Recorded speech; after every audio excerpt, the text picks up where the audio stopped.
Well, I better get this pronunciation out of the way. Morkull Ragast's Rage. I think that's how you pronounce and say that.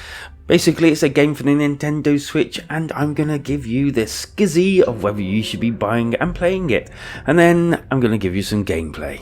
And if you're interested in more of my content, go ahead and subscribe to the channel. Right, okay, so Morkull is evil, and he's stuck in your game. In fact, he can't really do anything unless you do it for him, if that makes sense and doesn't sound weird. So basically, Morkull is looking for a way out, and it's up to you to assist him doing so.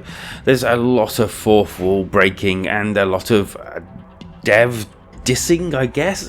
It's actually quite good fun. I quite like this idea. It was quite surprising, especially when he leapt at the screen and started pointing and talking to you. That was pretty cool. At its core though, Morkull is a platform kind of hack and slasher. You'll be fighting different creatures, and you have like a slash that can be upgraded and a punch that can be upgraded. You've also got other skills that can be upgraded, and skills that you can buy as well. You can only do this by utilizing at different warp zones your minion, and once you do that, you can basically upgrade things.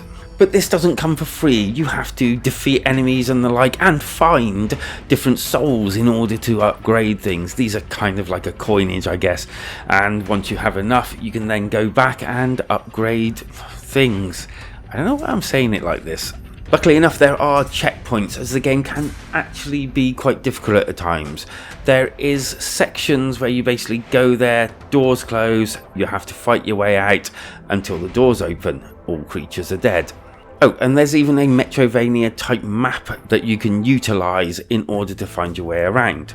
Right, so back to the combat. You do get a punch claw, a block, which kind of like engulfs you in like stone or maybe bone. I'm not 100% sure. But basically you can also use this shield to kind of like turn other creatures' attacks, if they've got a ranged attack, against them. I find Morkull quite entertaining, if not slightly repetitive at times.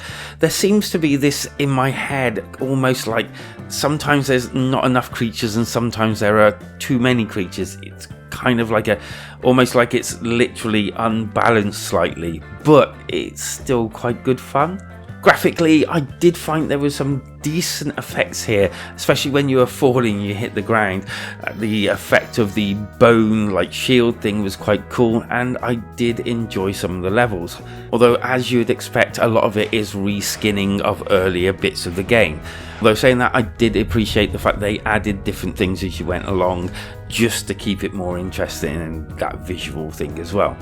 Sound-wise, it had a pretty decent soundtrack, I suppose, which changed depending on what was happening around you. I did like the sounds of the weapons and all. Shame it wasn't voiced, but I suppose I will let them off. So if you haven't already, do subscribe as we head into the score. So Morkull is an alright game. I didn't find anything really bad with it. I had no real big issues, and it was kind of refreshing the way they'd done this Metrovanian take. I just felt it kind of lacked something, and I'm not quite sure what, and I have played quite a few Metrovanian games. So I'm going to be giving Morkull a 6 out of 10. It's definitely worth playing if you're more onto the lighter side of the Metrovanians. I think if you're a hardcore player, it probably won't be good enough for you. And with that, like and subscribe, and join us in Discord as we head over to the gameplay. Okay, so as promised, a little bit of gameplay. I'll show you a few things as well. So this is obviously the map. These are the powers that you can buy, but they're freaking so expensive. Look how much that is. In fact, it's just, that is like so much, and I've only got like 839. You can gain more, but it does take quite a while. Okay, so the combat. This is actually quite nice, but it's very basic, one might say. Okay, moving on, we can see these, so I can show you the shield. Whoa, whoa, I kind of like this, to be fair, although it's kind of janky sometimes, especially if you're fighting more than one enemy. It could be a bit, dicey. You got this, which I actually like because it makes it easier to travel around. Kind of like the nice little, really sort of like, ooh. really decent sound of when it hits you.